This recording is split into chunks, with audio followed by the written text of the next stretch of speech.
Now CNN's Sanjay Gupta on assignment for 60 Minutes. The chances are good that sugar is a bigger part of your daily diet than you may realize, which is why our story tonight is so important.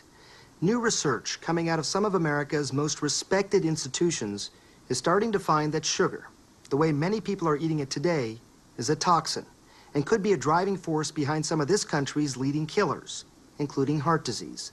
As a result of these findings, an anti-sugar campaign has sprung up, led by Dr. Robert Lustig, a California endocrinologist, who believes the consumption of added sugars has plunged America into a public health crisis. Is sugar toxic? I believe it is. Do you ever worry that it just sounds a little bit over the top? Sure, all the time. But it's the truth. Dr. Robert Lustig is a pediatric endocrinologist at the University of California, San Francisco, and a pioneer in what is becoming a war against sugar. Deep breaths. Motivated by his own patients, too many sick and obese children, Dr. Lustig has concluded that sugar, more than any other substance, is to blame. What are all these various diseases that you say are linked to sugar? Obesity, type 2 diabetes, hypertension, and heart disease itself. Lustig says the American lifestyle is killing us. And most of it, you say, is preventable. 75% of it is preventable.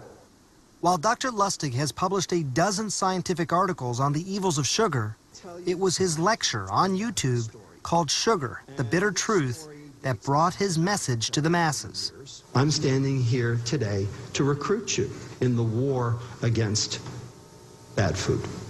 By bad food, Dr. Lustig means the obvious things, such as table sugar, honey, syrup, sugary drinks, and desserts, but also just about every processed food you can imagine, where sugar is often hidden. Yogurts and sauces, bread, even peanut butter. And what about the man-made, often vilified sweetener, high fructose corn syrup? Is it worse than just table sugar? No, because it's the exact same. They are basically equivalent. Problem is, they're both bad. They're both equally toxic. Since the 1970s, sugar consumption has gone down nearly 40%. But high fructose corn syrup has more than made up the difference. Dr. Lustig says they are both toxic because they both contain fructose. That's what makes them sweet and irresistible. We love it.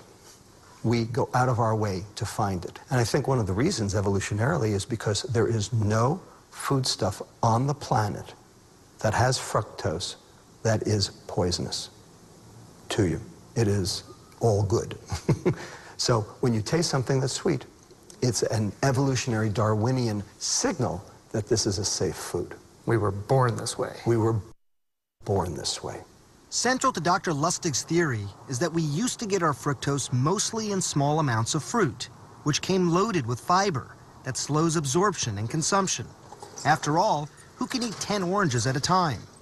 But as sugar and high fructose corn syrup became cheaper to refine and produce, we started gorging on them. Americans now consume 130 pounds per person a year. That's a third of a pound every day. Dr. Lustig believes those sweeteners are helping fuel an increase in the most deadly disease in America, heart disease. For years, he's been a controversial voice. Here is our oral isotope. But now studies done by Kimber Stanhope, a nutritional biologist at the University of California, Davis, are starting to back him up. She's in the middle of a groundbreaking 5-year study which has already shown strong evidence linking excess high fructose corn syrup consumption to an increase in risk factors for heart disease and stroke.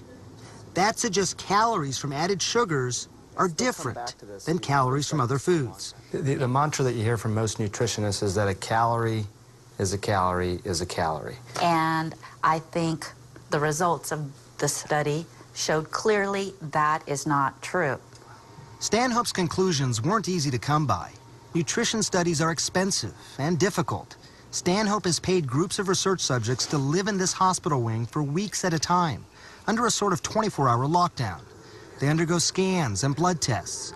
Every calorie they ingest meticulously weighed and prepared. They're never out of our sight. So we do know that they are consuming exactly what we need them to consume. And they're not sneaking Any candy bars on the side. Yeah, exactly. For the first few days, participants eat a diet low in added sugars, so baseline blood levels can be measured. So remember, you guys have to finish all your Kool-Aid. Then 25% of their calories are replaced with sweetened drinks. And Stanhope's team starts drawing blood every 30 minutes around the clock. And those blood samples, they revealed something disturbing. And what are you starting to see? We found that the subjects who consumed high fructose corn syrup had increased blood levels of LDL cholesterol and other risk factors for cardiovascular disease. How quickly did these changes occur? Within 2 weeks. Kimber Stanhope's study suggests that when a person consumes too much sweet stuff, the liver gets overloaded with fructose and converts some of it into fat.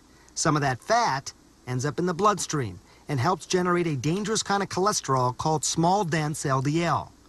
These particles are known to lodge in blood vessels, form plaque, and are associated with heart attacks. Did it surprise you when you first got these results back? I would have to say I was surprised because when I saw our data, I started drinking and eating a whole lot less sugar. I would say our data surprised me. So imagine, for these healthy young people, drinking a sweetened drink might be just as bad for their hearts as the fatty cheeseburgers we've all been warned about since the 1970s. That's when a government commission mandated that we lower fat consumption to try and reduce heart disease. Major coronary risk factors. So with the best of intentions, they say, time to reduce fat in the American diet. Exactly. And we did. And guess what? Heart disease, metabolic syndrome, diabetes, and death are skyrocketing. Dr. Lustig believes that's primarily because we replaced a lot of that fat with added sugars. When you take the fat out of the food, it tastes like cardboard. And the food industry knew that. So they replaced it with sugar. This idea that sugar increases this particularly bad LDL, the small, dense particles that are associated with heart disease. Do most doctors, do they know this? No, they do not know this. So this is new. And it turns out sugar has become a major focus in cancer research too. Lewis Cantley is looking at the connection. If you limit your sugar, you decrease your chances of developing cancer. Absolutely. Cantley, a Harvard professor and the head of the Beth Israel Deaconess Cancer Center, says when we eat or drink sugar, it causes a sudden spike in the hormone insulin, which can serve as a catalyst to fuel certain types of cancers. What we're beginning to learn is that insulin can cause adverse effects in various tissues. And of particular concern is cancer. Why? Nearly a third of some common cancers, including breast and colon cancers, have something called insulin receptors on their surface. Insulin binds to these receptors and signals the tumor to start consuming glucose. So this is your body eating... Every cell in our body needs glucose to survive. But the trouble is, these cancer cells also use it to grow. So if you happen to have a tumor that has insulin receptors on it, then it will get stimulated to take up the glucose that's in the bloodstream. So rather than going into the fat or the muscle, the glucose now goes into the tumor, and the tumor uses it to grow. So you've just seen that tumor turn blue, which is essentially reflective of the glucose going into it. That's right. So these cancers, much in the same way that muscle will say, hey, I'd like some of that glucose. The fat says, I would like some of that glucose. The cancers have learned how to do this themselves as well? Yes, so they have evolved the ability to hijack that flow of glucose that's going by in the bloodstream into the tumor itself. Lewis Cantley's research team is working on developing drugs that will cut off the glucose supply to cancer cells and keep them from growing. But until there's a breakthrough, Cantley's advice, don't eat sugar. And if you must, keep it to a minimum. In fact, I live my life that way. I rarely eat sugar. When you see a sugary drink, or if I were to offer you one, with all that you know, what's going through your mind? I probably would turn it down and get a glass of water. But for most of us, that's easier said than done. Turns out sugar is much more addictive than I think we had sort of realized early on. Eric Stice, a neuroscientist at the Oregon Research Institute, is using functional MRI scanners to learn how our brains respond to sweetness. Sugar activates our brain in a special way that's very reminiscent of drugs like cocaine. That's right. cocaine. All right, let's give it a shot. I climbed into the MRI scanner to see how my brain would respond.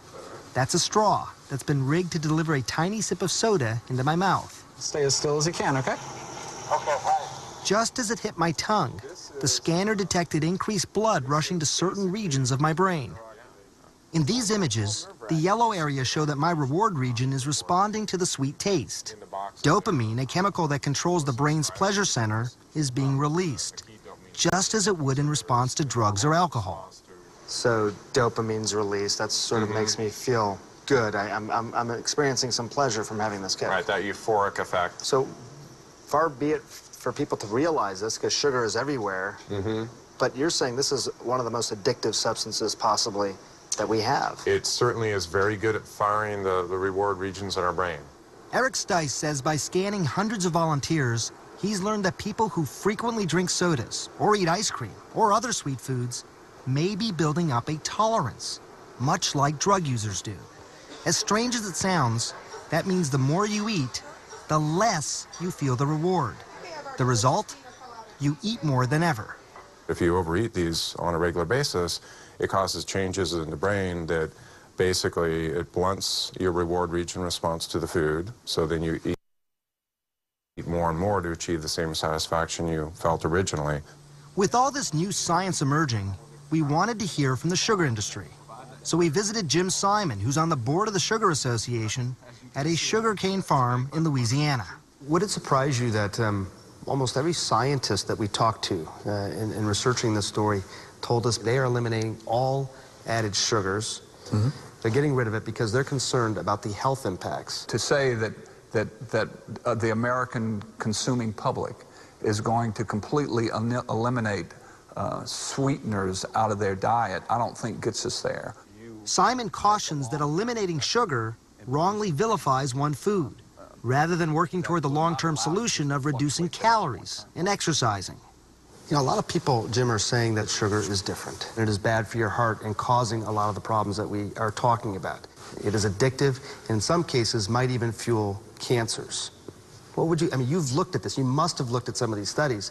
What do you say about that? Science is not completely clear here. But some of these studies exist.